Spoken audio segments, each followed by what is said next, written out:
మీ business ఏదైనా మీ ఊర్లో promotion చేయాలంటే అది సుమన్ టీవీతోనే సాధ్యం. ఇప్పుడే సంప్రదించండి. Welcome to Suman TV.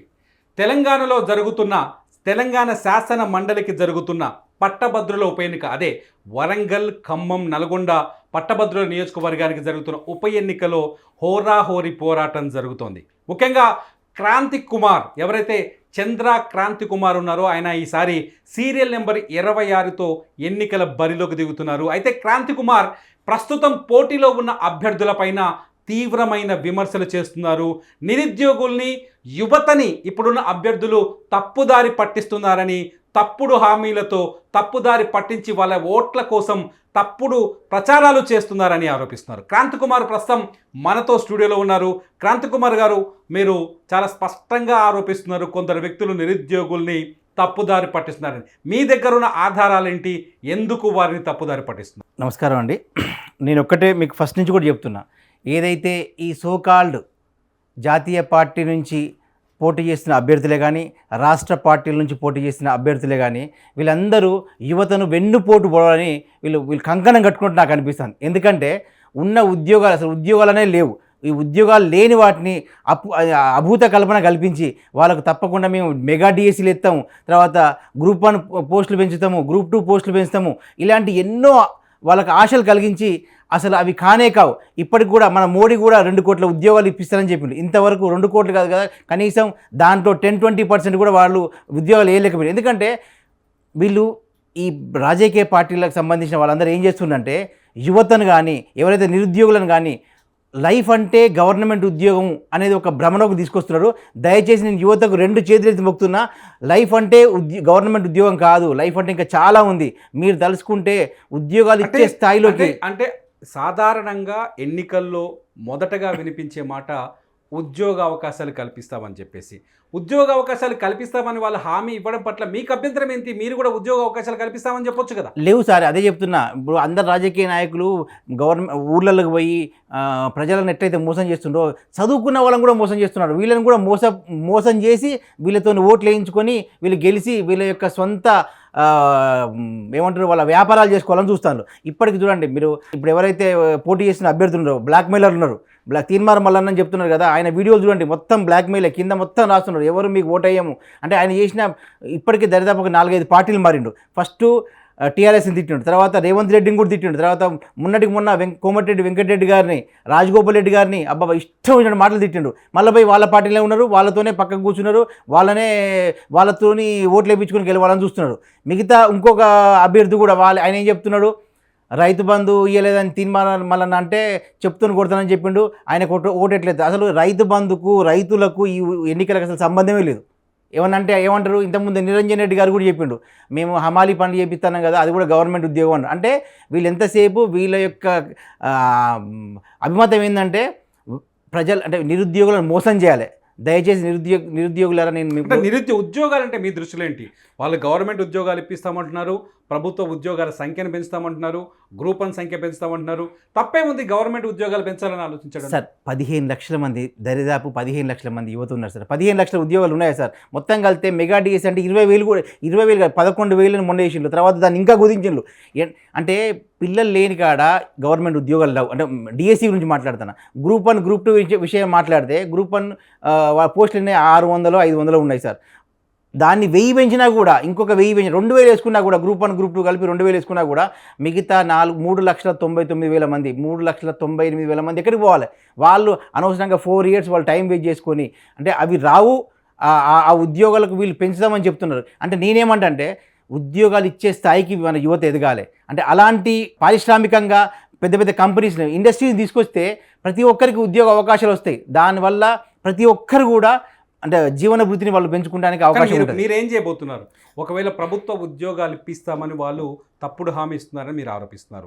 ఒకవేళ మీ కోటేసిన వాళ్ళకి మీరేం చేయబోతున్నారు? మీరేం చేయాలనుకుంటున్నారు? నేను అదే చెప్తున్నా. ప్రభుత్వంతో కొట్లాడి పెద్ద పెద్ద పారిశ్రామిక రంగం, ఇప్పుడు నిమ్స్ ఉంది, నేషనల్ ఇన్వెస్ట్మెంట్ మ్యానుఫ్యాక్చరింగ్ జోన్ ఉంది, అలాంటి వాటిల్లో టెక్స్టైల్ ఇండస్ట్రీ ఉంది, ఫార్మా ఇండస్ట్రీ ఉంది, తర్వాత ఎలక్ట్రానిక్ ఈవీ ఇండస్ట్రీస్ ఉన్నాయి. అలాంటి దాంతోపాటు ఇంకా చాలా ప్రైవేట్ సెక్టార్స్ ఉన్నాయి. వాటన్నిటిని మనం హైదరాబాద్కి తీసుకొచ్చి, మన తెలంగాణ రాష్ట్రానికి తీసుకొచ్చి ఉద్యోగ అవకాశాలు ఎక్కువ మనం పెంపొందిస్తే ఉన్న యువత మొత్తం మొత్తం కూడా ఇప్పుడు ఎంతసేపు వాళ్ళకు లైఫ్ అంటే గవర్నమెంట్ ఉద్యోగం కాదు, లైఫ్ అంటే చాలా ఉన్నాయి. మీరు కూడా ఉద్యోగాలు ఇచ్చే స్థాయికి ఎదగాలి. మీడియా రంగం కూడా ఉంది. ఎంతోమంది చాలామంది కూడా యూట్యూబర్లు, ఎంతోమంది సోషల్ మీడియాలో కూడా చాలామంది లక్షలు సంపాదించుకుంటున్నారు. వీళ్ళు ఎంతసేపు గవర్నమెంట్ ఉద్యోగం అని చెప్పేసి వాస్తవంగా వాళ్ళ యొక్క అంటే వయసుతో సంబంధం లేకుండా పాపం వాళ్ళు కూర్చొని 4 సంవత్సరాలు 5 ఒక జాబ్ క్యాలెండర్ ఇవ్వండి. జాబ్ క్యాలెండర్ ఇచ్చేస్తే ఎవరైతే నిజంగా సిన్సియర్గా వాళ్ళు ప్రిపేర్ అవుతుండ్రో వాళ్ళకి ఆ ఉద్యోగాల గురించి వాళ్ళు కష్టపడి వాళ్ళు కొట్టేసుకుంటారు.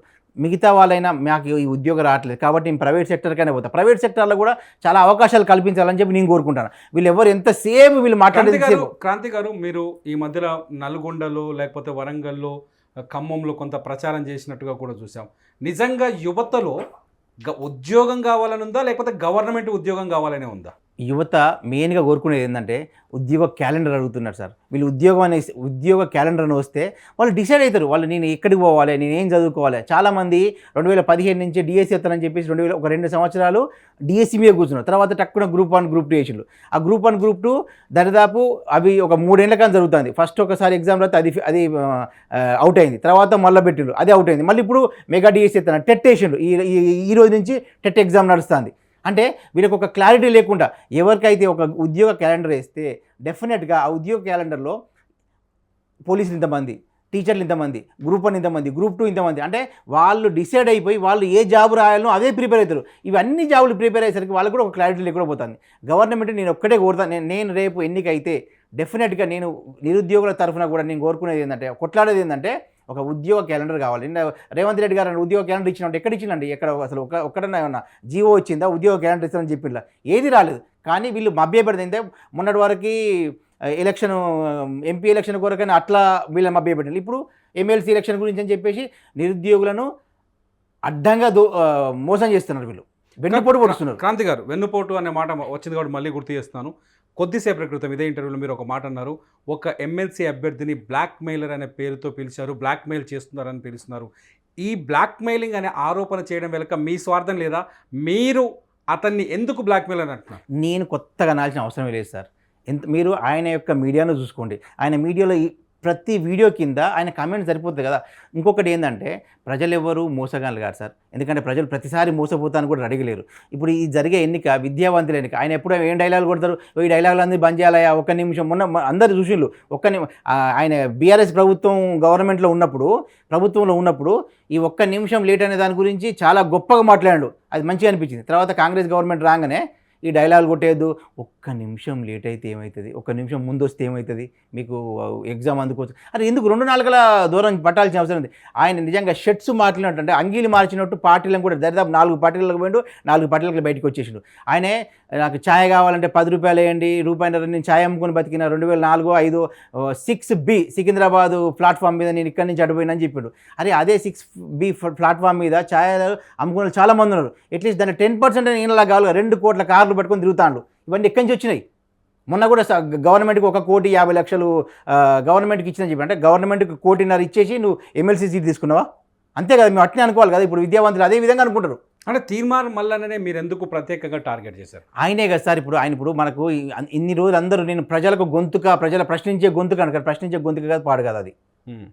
అంటే ఎప్పుడైనా నిరుద్యోగులను మోసం చేసే గొంతు కాదు. ఇప్పుడు నిరుద్యోగులు కూడా ఆలోచించండి.